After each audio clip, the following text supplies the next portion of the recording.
2024 এপ্ৰিল মাহত পুনৰ জন্ম হ'ব জুবিন গাৰ্গৰ।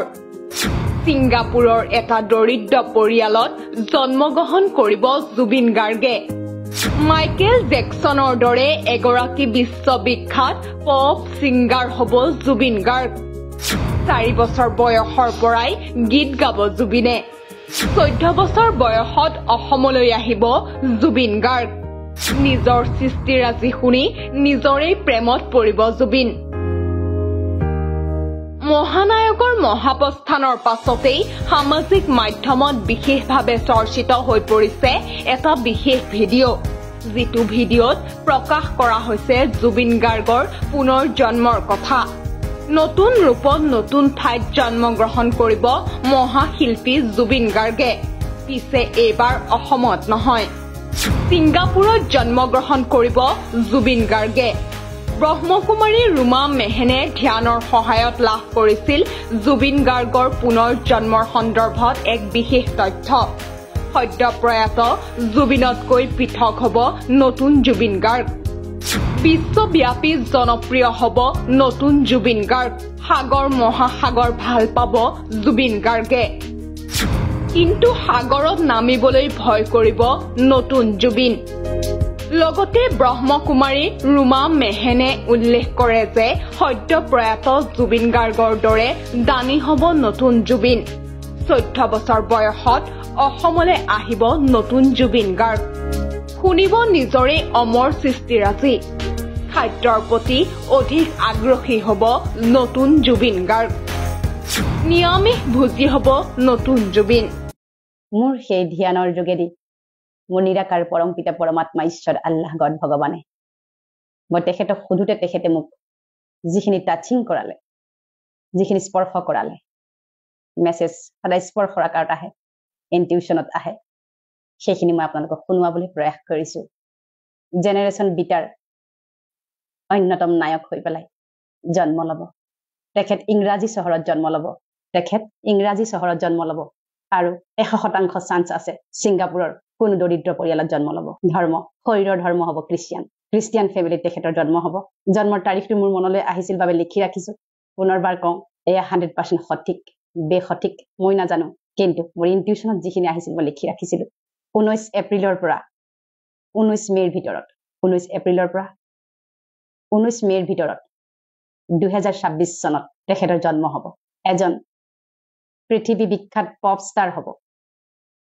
মাইকেল জেকছনৰ দৰে এজন অতি খ্যাত ইংৰাজী কলা সংস্কৃতি, ইংৰাজী সংগীতৰ এজন অতি খ্যাতিসম্পন্ন বিশ্ববিখ্যাত পপ ষ্টাৰ হৈ জন্ম হ'ব। তেওঁ জন্মৰ পৰা সংগীত বাদ্যযন্ত্ৰৰ প্ৰতি সাংঘাতিক আকৰ্ষণ থাকিব।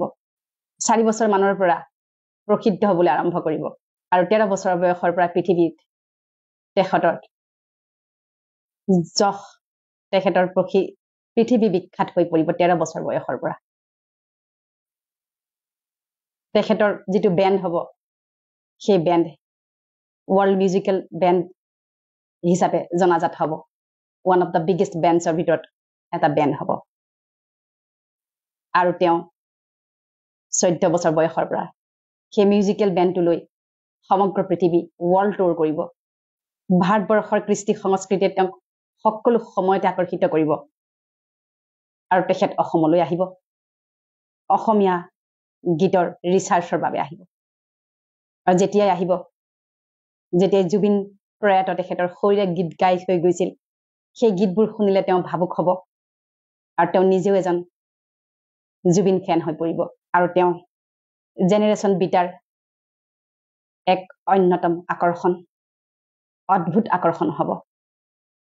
এজন ফিলান্থ্ৰপি হ'ব, দানী হ'ব, দাতা হ'ব, হিউমেটেৰিয়ান হ'ব, পৰম পুণ্য পবিত্ৰ আত্মা, মানৱ দৰদী আত্মা, যাৰ হৃদয় পৃথিৱীৰ দৰে বহল। প্ৰতিজন আত্মাৰ প্ৰতি তেওঁ সদাশীল হ'ব, বিনয়ী হ'ব।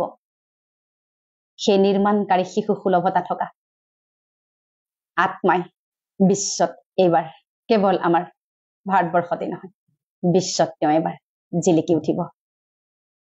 আৰু সেই আত্মাৰ জন্ম হ'ব 9 মাহৰ পিছতে। যেতিয়া কন্য আত্মাৰ মৃত্যু বা জন্ম হয় পুষ্পবৃষ্টি হয় শিলাবৃষ্টিও হয়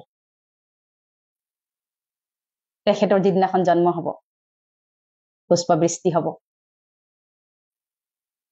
সামান্য হলেও পুষ্পবৃষ্টি হ'বই পানীৰ প্ৰতি ভয় থাকিব যেতিয়া জন্ম হ'ব পানী ভয় বুলি ডাঙৰ ৰিষ্ট তেখেতৰ কুণ্ডলিত লিখা থাকিব সাগৰ মহাসাগৰ ভাল পাব কিন্তু নামিবলৈ ভয় কৰিব তেওঁ বেছি এয়াৰ ট্ৰেভেল কৰিব সামুদ্ৰিক ট্ৰেভেল কম কৰিব আৰু দেখা গৈছে ভেজিটেৰিয়ান হ'ব আৰু নিজৰ স্বাস্থ্য লোক দায়িত্ব কৰ্তব্যৰ প্ৰতি খুব সচেতন হ'ব আৰু মানুহে হেৰাই যোৱা এটা চৰিত্ৰ মাইকেল জেকচন প্ৰায় তেনেকুৱা ধৰণৰে তেখেতক আদৰি ল'ব আৰু বহুতে ক'ব তেওঁ মাইকেল জেকচনৰে যেন দ্বিতীয় ৰূপ কেৱল এটা কথা মই স্পষ্ট ৰূপত মেছেজ নাপালো ড্ৰেছ আৰু এড্ৰেছ মানে ড্ৰেছ মানে শৰীৰ মেল নে ফিমেল হ'ব আৰু এড্ৰেছ একজেক্টলি ক'ত হ'ব গতিকে এইখিনি মই টাচিং পাইছিলো এতিয়া প্ৰশ্ন হয় সঁচাকৈয়ে ব্ৰহ্মকুমাৰী ৰুমা মেহেনে কোৱাৰ দৰে পুনৰ জন্ম হ'ব নেকি জুবিনৰ সেয়া এতিয়া প্ৰতিজন অসমীয়াৰ বাবে ডাঙৰ প্ৰশ্ন news desk report NV Live